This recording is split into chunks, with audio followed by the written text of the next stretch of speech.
Hello दोस्तों, good morning. स्वागत है आपका हमारे यूट्यूब चैनल श्री क्लासेज में। दोस्तों आज बात करते हैं करंट अफेयर की।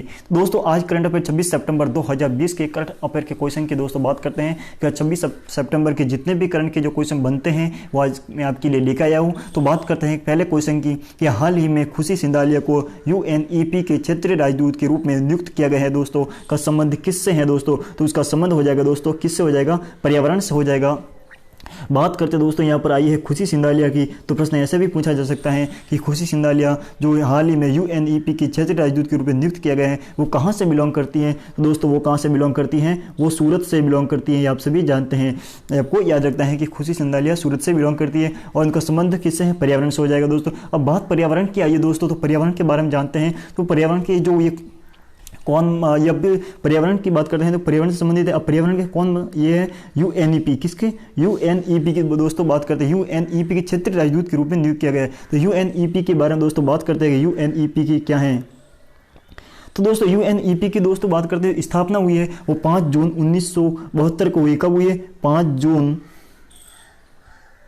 दोस्तों 5 जून 1972 की बात करते हैं। तो 5 जून 1972 को UNEP की स्थापना की गई है। और बात करते हैं इसी के दिन हम विश्व पर्यावरण दिवस मनाते हैं। क्या मनाते हैं? विश्व पर्यावरण दिवस मनाते हैं दोस्तों। तो विश्व पर्यावरण दिवस कब मनाते हैं? 5 जून को दोस्तों मनाया जाता है। तो आपको याद रखना है कि UNEP की स्थापना कब हुई है? 5 जून 1972 को इसकी स्थापना हुई है और इसका इसी के दिन हम क्या करते हैं? विश्व पर्यावरण दिवस मनाते हैं दोस्तों 5 जून को। अब बात करते हैं इसके जो UNEP की जो हेडक्वार्टर की दोस्तों बात करते हैं। तो दोस्तों हेडक्वार्टर हो जाएगा, UNEP का हेडक्वार्टर हो जाएगा केन्या की राजधानी नैरोबी में। कहाँ हो जाएगा? केन्या की राजधानी नैरोबी में हो जाएगा दोस्तों।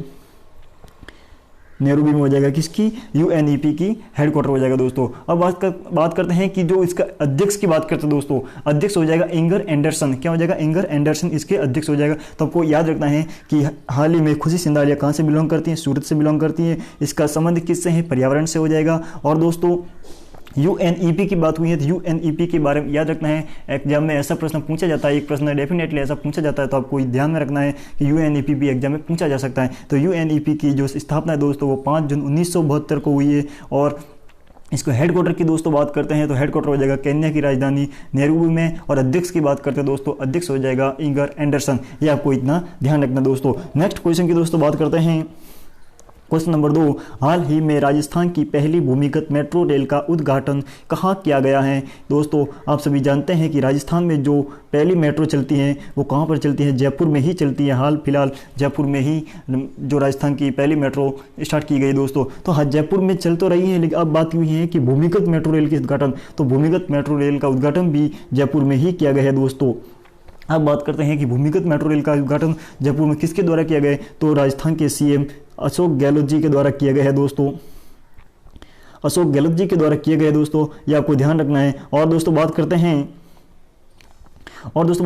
किसके द्वारा? अशोक जी गहलोत जी के द्वारा किया गया है। जयपुर में भूमिगत रेल मेट्रो का उद्घाटन किया गया दोस्तों। अब बात करते हैं कि प्रश्न ऐसा भी पूछा जा सकता है कि दोस्तों ये जो भूमिगत रेल मेट्रो का स्टेशन कौन से कौन से स्टेशनों के बीच किया गया है दोस्तों? तो जो पहली जो जयपुर में 2 स्टेशन है, कौन से? चांदपोल से बड़ी चौपट तक के बीच जो भूमिगत रेल मेट्रो का उद्घाटन किया गया है दोस्तों। वापस बोल रहा हूँ, चांदपोल स्टेशन से बड़ी चौपट स्टेशन तक के बीच का सफर पहले भूमिगत मेट्रो रेल का उद्घाटन किया गया दोस्तों। ये आपको याद रखना है। यानी भूमिगत मेट्रो रेल स्टेशन है वो चांदपोल से बड़ी चौपट तक है दोस्तों। इसके अलावा जो भी स्टेशन है वो भूमिगत नहीं है, भूमि से बाहर है दोस्तों। ये आपको याद रखना है। और कहाँ पर? जयपुर में किया गया दोस्तों, CM अशोक जी गहलोत जी के द्वारा किया गया दोस्तों। और बात करते हैं जो ये इसमें खर्च आया है दोस्तों, वो खर्च आया है 1124 करोड़ रुपए का। कितना दोस्तों? 1124 करोड़ रुपए का खर्च आया है दोस्तों। तो दोस्तों मोस्ट इंपोर्टेंट क्वेश्चन है, राजस्थान के जो एग्जाम होते हैं राजस्थान पुलिस, राजस्थान पटवारी के लिए बहुत इंपॉर्टेंट क्वेश्चन है, आपको ध्यान में रखना है इस बात को। नेक्स्ट क्वेश्चन की बात करते हैं दोस्तों। इस क्वेश्चन से पहले आपको वीडियो हमारा अच्छा लगे तो लाइक करते चलना ज़्यादा दोस्तों, और ज़्यादा से ज़्यादा शेयर करते रहना, ठीक है दोस्तों। और नए हैं तो हमारे चैनल को सब्सक्राइब जरूर कर देना।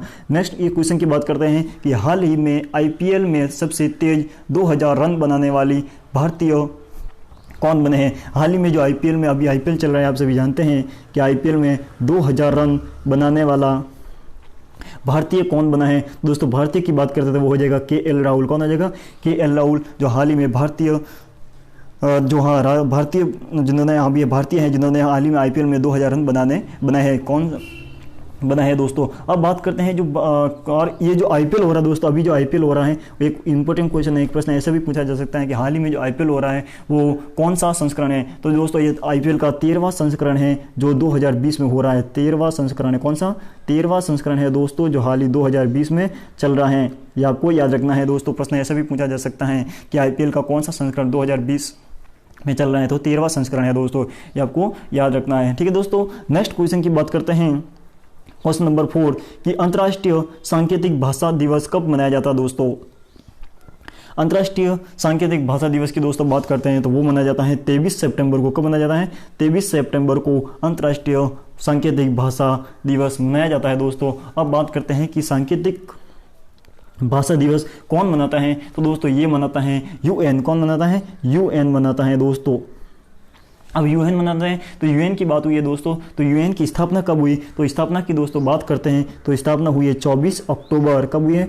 24 अक्टूबर 1945 को इसकी स्थापना हुई है। ये आपको याद रखना है दोस्तों कि इसकी स्थापना कब हुई है, 24 अक्टूबर 1945 को इसकी स्थापना हुई है और ये अंतर्राष्ट्रीय सांकेतिक भाषा दिवस मनाते हैं। अब उसके बाद करते हैं कि यूएन के हेडक्वार्टर की दोस्तों बात करते हैं तो यूएन का हेडक्वार्टर हो जाएगा दोस्तों, हेडक्वार्टर कहाँ पर हो जाएगा? न्यूयॉर्क हो जाएगा। कहाँ पर हो जाएगा? न्यूयॉर्क हो जाएगा दोस्तों। आपको याद रखना है कि इसकी यूएन की स्थापना 24 अक्टूबर 1945 को की गई और हेडक्वार्टर की बात करते हैं न्यूयॉर्क हो जाएगा। और इसके जो यूएन के जो सदस्य हैं दोस्तों 193, कितने? 193 इनके सदस्य हैं दोस्तों। ये आपको याद रखना है, कितने? 193 यूएन के सदस्य हैं। तो इतना सा आपको याद रखना है दोस्तों, ये पूरी डिटेल आपको याद रखना है दोस्तों। वीडियो अच्छा लगे तो लाइक करते चलना। नेक्स्ट क्वेश्चन की बात करते हैं, एशिया के दूसरे अमीर व्यक्ति कौन बने दोस्तों। एशिया के दूसरे अमीर व्यक्ति कौन बने ये आपको बताना है। तो दूसरे सबसे अमीर व्यक्ति की बात करते हैं तो वो हो जाएगा दोस्तों जोंग सेनसेन। कौन हो जाएगा? जोंग सेनसेन हो जाएगा दोस्तों, जो चीनी व्यक्ति हैं दोस्तों, चीनी व्यक्ति हैं और उनकी एक कंपनी है जो हमारे पानी की बोतल होती है वो बोतलें बनाने की एक कंपनी है जो हाल ही में एशिया के दूसरे अमीर व्यक्ति बन गए हैं दोस्तों। और बात करते हैं जो मुकेश अंबानी की दोस्तों, तो मुकेश अंबानी हो जाएगा एशिया के पहले व्यक्ति हो जाएगा। कौन सा? एशिया के पहले व्यक्ति हो जाएगा मुकेश अंबानी। और दूसरे व्यक्ति की बात करते हो जाएगा जॉन सैमसंग। और बात करते हैं मुकेश अंबानी की तो पूरे विश्व में 7वें नंबर पर अमीर व्यक्ति है पूरे विश्व में, और एशिया की बात करते हैं तो पहले नंबर पर है। ये आपको याद रखना है दोस्तों। वापस बोल रहा हूँ, एशिया की बात करते हैं एशिया के पहले व्यक्ति मुकेश अंबानी है और दूसरे व्यक्ति जॉन सैमसन है। और विश्व की बात करते हैं तो मुकेश अंबानी जी हो जाएंगे 7वें अमीर व्यक्ति हैं, 7वें विश्व की, और एशिया के पहले आदमी या पहले अमीर व्यक्ति मुकेश अंबानी जी हैं। ठीक है दोस्तों, नेक्स्ट क्वेश्चन की दोस्तों बात करते हैं। क्वेश्चन नंबर 6, हाल ही में शेखर बसु का निधन हुआ का संबंध किससे है दोस्तों। सो दोस्तों आप मैं कितनी बार भी बोल चुका हूँ पिछले वीडियो में कि शेखर बसु यानी जो भी निधन के रिलेटेड कोई क्वेश्चन एग्जाम में जरूर पूछा जाता है, तो आपको ये ध्यान में रखना है कि हाल ही में शेखर बसु का जो निधन हुआ है उनका संबंध किससे है, उनका किससे रिलेशन था। तो दोस्तों वो संबंध था, एक वैज्ञानिक थे। कौन थे? वो एक वैज्ञानिक थे दोस्तों। और वैज्ञानिक किसके? परमाणु वैज्ञानिक थे दोस्तों, जिनकी हाल ही में डेथ हुई है। डेथ किससे हुई है? तो दोस्तों हाल ही में सभी जानते हैं कि ज़्यादातर डेथ किससे हुई है दोस्तों, तो कोविड-19 से दोस्तों उनकी डेथ हो चुकी है। कोविड-19 से उनकी अभी डेथ हो चुकी है। वो कौन थे? एक वैज्ञानिक थे, परमाणु वैज्ञानिक थे। और उनको दोस्तों 2014 की बात करते हैं तो 2014 में इनको पद्मश्री अवार्ड से भी सम्मानित किया जा चुका है दोस्तों। किनको? शेखर बसु को। और बात करते हैं परमाणु ऊर्जा आयोग के सचिव भी वह रह चुके हैं दोस्तों। कौन? शेखर बसु परमाणु ऊर्जा आयोग के सचिव भी रह चुके हैं। और दोस्तों बात करते हैं शेखर बसु, तो शेखर बसु कहाँ से बिलोंग करते हैं, तो उनका वो बिलोंग करते हैं दोस्तों पश्चिम बंगाल से, कलकत्ता से बिलोंग करते हैं, यानी पश्चिम बंगाल कलकत्ता में उनका जन्म हुआ है दोस्तों। तो इतना आपको ध्यान रखना है। तो शेखर बसु एक वैज्ञानिक थे, परमाणु वैज्ञानिक थे। उनकी डेथ कोविड-19 से हुई है दोस्तों। उनको 2014 में पद्मश्री अवार्ड से सम्मानित किया जा चुका है और ये परमाणु ऊर्जा आयोग के सचिव भी रह चुके हैं। इतना आपको ध्यान में रखना है दोस्तों। मैं जितना भी आपको ये एक्स्ट्रा जो अभी नॉलेज दे रहा हूँ वो आपको एक नोटबुक में अब नोट करके रखना है, जो एग्जाम में किसी भी तरह से प्रश्न पूछा जा सकता है, आपको ध्यान में रखना है दोस्तों। वीडियो अच्छा लगे तो लाइक करते चला जाना और हमारे प्रश्न कैसे लग रहे हैं क्वेश्चन वो आपको कमेंट बॉक्स में बताना है दोस्तों। नेक्स्ट क्वेश्चन की बात करते हैं दोस्तों, हाल ही में किस राज्य के उच्च न्यायालय ने बाल मजदूरी कराने पर जुर्माने को बढ़ाकर दोगुना यानी 1 लाख रुपए कर दिया गया है, ये आपको बताना है। तो कौन से राज्य ने? तो दोस्तों गुजरात ने हम भी हाल ही में जो बाल मजदूरी करते हैं बच्चे, उनको जुर्माना है वो 1 लाख कर दिया गया, यानी दोगुना कर दिया, यानी दोगुना कर दिया। तो कहने का मतलब दोगुना कितना, 1 लाख क्या है, तो पहले कितना था 50,000 था दोस्तों, 50,000 से कितना क्या है 1 लाख रुपए कर दिया गया है। अब बात करते हैं जब गुजरात की बात हुई है दोस्तों, तो गुजरात की दोस्तों राजधानी की बात करते हैं, तो गुजरात की राजधानी आप सभी जानते हैं कि गांधीनगर हो जाएगी। और जो उनके सीएम की दोस्तों बात करते हैं, गुजरात के सीएम हो जाएगा, वो आप सभी जानते हैं कौन हो जाएगा, विजय रूपाणी जी हो जाएंगे, विजय रूपाणी जी उनके वहाँ के सीएम हो जाएगा, ये आपको ध्यान रखना है, ठीक है दोस्तों। अब बात करते हैं एक और यहाँ पर मोस्ट इंपॉर्टेंट न्यूज आई है, यानी जो एक और क्वेश्चन बन सकता है वो है कि न्यायालय में बाल मजदूरी, तो बाल मजदूरी का जो संबंध है दोस्तों वो अपने बात करते हैं पॉलिटिक्स में जाते हैं, तो पॉलिटिकल में एक बात करते हैं कि बाल मजदूरी वो हमें फंडामेंटल जो राइट है, मौलिक अधिकार में शोषण के विरुद्ध अधिकार में ये एक आर्टिकल में दिया हुआ है, आर्टिकल 23 और 24 में। ये आपको ध्यान रखना है कि जो बाल मजदूरी करने का जो अधिकार है वो शोषण के विरुद्ध अधिकार है दोस्तों, और शोषण के विरुद्ध अधिकार में आर्टिकल 23 और 24 में दिया हुआ है फंडामेंटल राइट में कि बाल मजदूरी करने वाले प्रति कार्रवाई की जाती है, या फिर जुर्माना भरा जाता है। तो जो कि गुजरात सरकार ने क्या कर दिया है, उस जुर्माने को डबल कर दिया है, यानी जो 50,000 था उसकी जगह 1 लाख रुपए कर दिया गया, ये आपको ध्यान रखना है। नेक्स्ट क्वेश्चन की दोस्तों बात करते हैं, क्वेश्चन नंबर 8, हाल ही में किस राज्य सरकार ने सुअर या स्वाइन को मारने का आदेश दिया है दोस्तों। तो हाल ही में ऐसी कौन सी सरकार ने जिसने हाल ही में सुअर या और स्वाइन को मारने का आदेश दिया है, तो दोस्तों किसने दिया है, असम सरकार ने। असम सरकार ने मारने का ये निर्णय क्यों लिया है दोस्तों, तो निर्णय इसलिए लिया है दोस्तों कि हाल ही में ये एक अफ्रीकन स्वाइन फ्लू एक बीमारी है दोस्तों, कौन सी, अफ्रीकन स्वाइन फ्लू।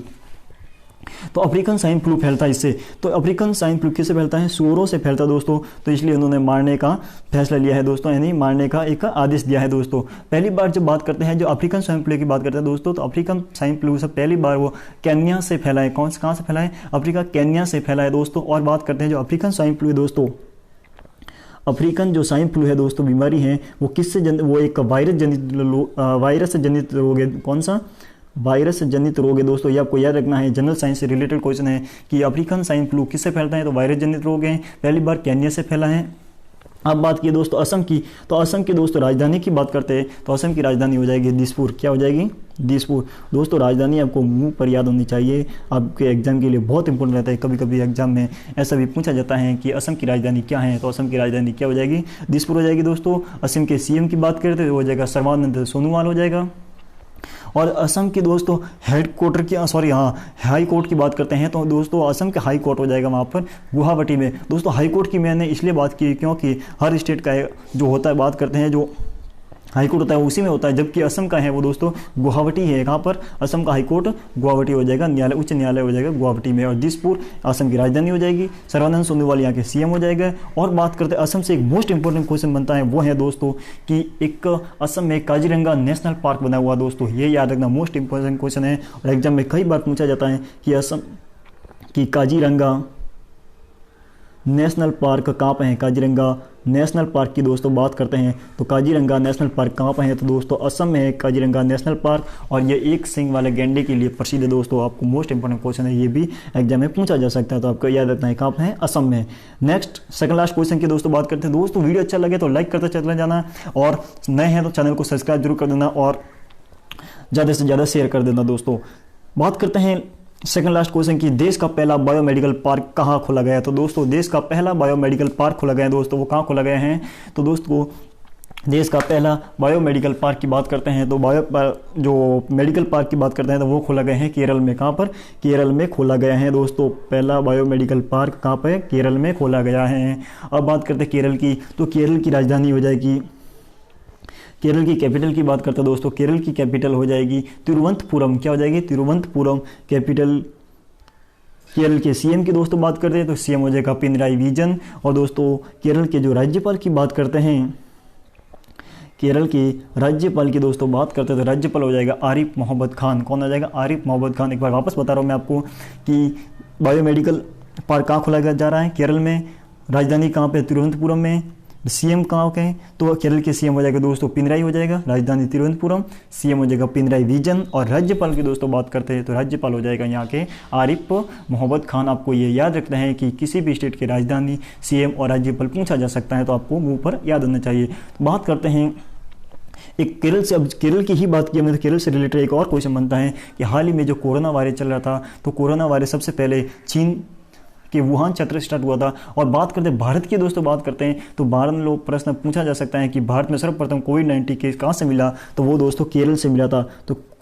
तो केरल से सबसे पहले कोविड-19 केस मिला था, ये आपको याद रखना है दोस्तों। और बात करते हैं कि अगर मान लो कोविड-19 से डेथ सबसे पहले भारत में कहाँ हुई, तो वो कर्नाटका में हुई थी। कहाँ पर? कर्नाटका में हुई। और कोविड-19 के कारण सबसे पहले लॉकडाउन कहाँ लगाएगा दोस्तों, तो वो राजस्थान में लगाएगा। ये आपको 3 बातें याद रखनी है। वापस बोल रहा हूँ मैं कि भारत में सर्वप्रथम कोविड-19 केस कहाँ मिला, तो केरल में मिला।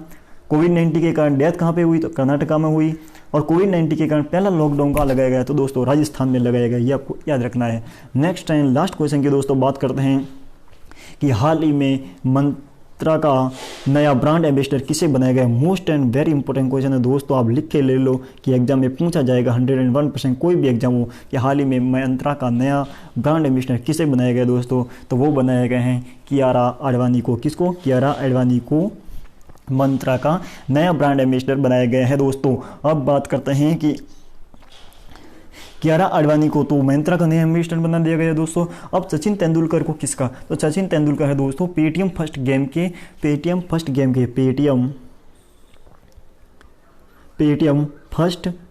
के दोस्तों बात करते हैं, पेटीएम फर्स्ट गेम के एम्बेसडर बनाए गए हैं। किसको? सचिन तेंदुलकर को पेटीएम फर्स्ट गेम के एम्बेसडर बनाए गए दोस्तों। और बात करते हैं आयुष्मान खुराना का दोस्तों, तो आयुष्मान खुराना को फॉर एवरी चाइल्ड अभियान के लिए सेलिब्रिटी एडवोकेट नियुक्त किया गया दोस्तों। किसको? आयुष्मान खुराना को फॉर एवरी चाइल्ड अभियान के लिए सेलिब्रिटी एडवोकेट नियुक्त किया गया है। ये आपको याद रखना है। कियारा आडवाणी को पेटी और मंत्रा का नया ब्रांड एम्बेसडर बनाया गया है। ये आपको मोस्ट इंपॉर्टेंट क्वेश्चन है, एग्जाम में पूछा जा सकता है। तो आपको दोस्तों वीडियो अच्छा लगा हो तो लाइक जरूर करना, शेयर जरूर करना। और दोस्तों फिर मिलते हैं नए करंट अफेयर कल के बारे में दोस्तों। यहाँ तक वीडियो आप नए हैं तो हमारे चैनल को सब्सक्राइब जरूर कर देना और बेल आइकन पर जरूर क्लिक कर देना, जिससे आने वाली नई वीडियो की नोटिफिकेशन आपको डेली मिलती रहेगी। थैंक यू दोस्तों। जय हिंद, जय भारत।